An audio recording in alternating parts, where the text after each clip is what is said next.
Good morning to you. Welcome back to the Morning Minute Meditation. Question of the day. What is your relationship with the Word of God like? What place does the Word of God hold in your life? And how much time does it consume in your life? And how has it shaped and molded your life by reading, studying, and obeying the precepts found in the Word of God? In Psalm 119, which is the Word of God chapter in the Bible, the psalmist, whom I believe to be David, makes this statement. He says in verse 89, "Forever, forever, O Lord, thy word is settled in heaven." Forever.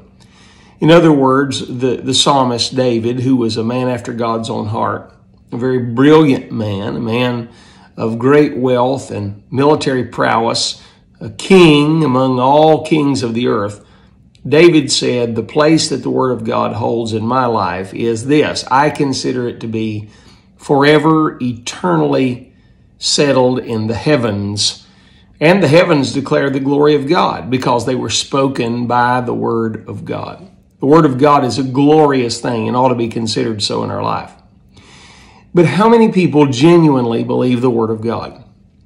Well, Chuck Colson, many years ago, he died in 2012. He was a famed attorney during the Richard Nixon administration, eventually went to federal prison for his hand in Watergate, became a Christian in 73 and started Prison Fellowship, a prison ministry, and became a very vocal evangelical Christian in his day. Chuck Colson made this affirmation in 1992. He said, there was a time when most Americans respected the Bible, and you could quote it with authority. In 1963, according to Gallup, now I'm going to refer back to Gallup in a moment. In 1963, Gallup said that 65% believed the Bible was literal. Today, speaking of 1992, only 32% believe that the Bible is literal. There was a time when most Americans were familiar with biblical doctrine. You could say believe in Jesus, and at least they knew what you meant. But today, most would be mystified. Newsweek tells of a child who saw a crucifix and asked his mother, "Mommy, what's that man doing up there?"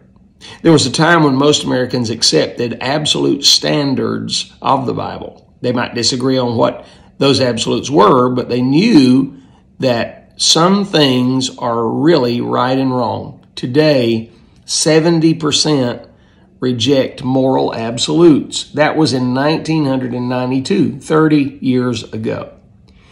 Recently, last year, July of last year, Gallup did another poll. And here was the poll in regard to the same material. I quote from Gallup. A record low 20% of Americans now say the Bible is the literal Word of God, down from 24% the last time the question was asked in 2017, and half of what it was at its high point in 1980 to 84. Meanwhile, a new high of 29% say that the Bible is only a collection of fables, legends, histories, and moral precepts recorded by man. The largest percentage, 49%, choose the middle alternative, roughly in line with where it has been for previous years. In other words, that the Bible is a document, it's a religious document, but not divinely inspired. The point I'm trying to get across to our hearts today in this lengthy meditation is, if you're a Christian, the Word of God needs to hold the highest place in your life. Here's the facts.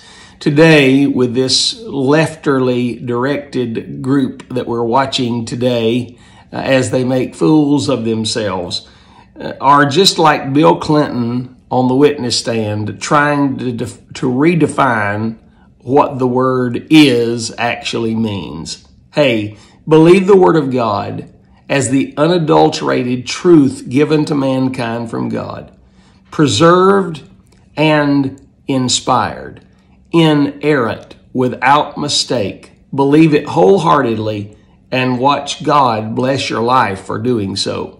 Hey, consider these things today, friend, and have a biblical day.